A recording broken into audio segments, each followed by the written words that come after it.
Microsoft's nearly $70 billion deal for Activision Blizzard is far from signed, sealed, and delivered. Regulators could dig in their heels on the transaction, experts say. Yahoo Finance's legal correspondent, Alexis Keenan, has been working on this one for us and joined us now. Alexis.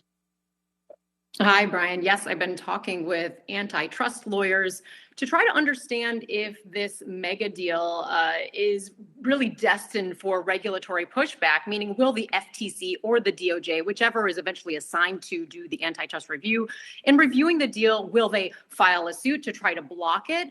And the short answer really is, at least for U.S. regulators, is that they'll definitely take a really close look here and maybe even ask Microsoft for some concessions, but that ultimately this deal will stay mostly intact. Now, the antitrust lawyers, they point to one major potential sticking point, despite that the deal is technically a vertical integration with Microsoft primarily in that gaming consoles with its Xbox business, and also with Activision in the content business, truly. So they caution that Microsoft could make its new acquired content from Activision exclusive to the Xbox. That's the main thing that these lawyers are looking for. They say that could trigger either an antitrust lawsuit or requirements from regulators to really limit the level of exclusivity that Microsoft and Xbox would have. So let's take a look at the video game content that Microsoft is acquiring from Activision. You can see there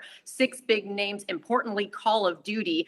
And then if you step back and take a look at what is NPD's list of top selling video games, you start to see where the potential sticking points are here. This is from December of 2021. You can see there that Activision's in the #1 spot with Call of Duty. And then among the companies that have both gaming consoles as well as content assets, you go down and you see there Microsoft with owning Xbox right behind Activision with its #2 game Halo.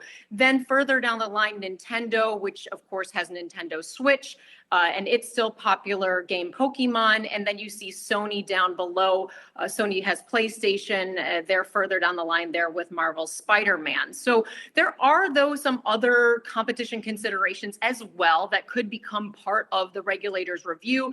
Those could include looking separately at the gaming industry and breaking it down and saying, okay, what is this deal's impact going to be on mobile gaming versus console gaming? Those could be considered two separate industries. We still don't know how the regulators are going to define the markets. That's a huge point here. Also, regulators could look at the deal's impact in the still very nascent metaverse industry.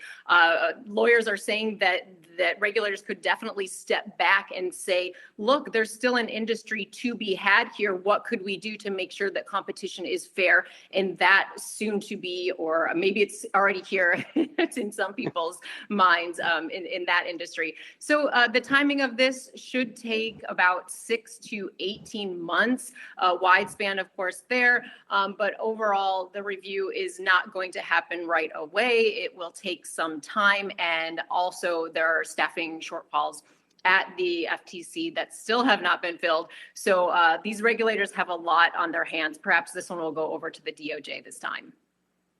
Alexis, the metaverse is here already. I can't confirm that. It is in fact here. Well, thank you for covering this for us, Alexis Keenan. We'll talk to you soon.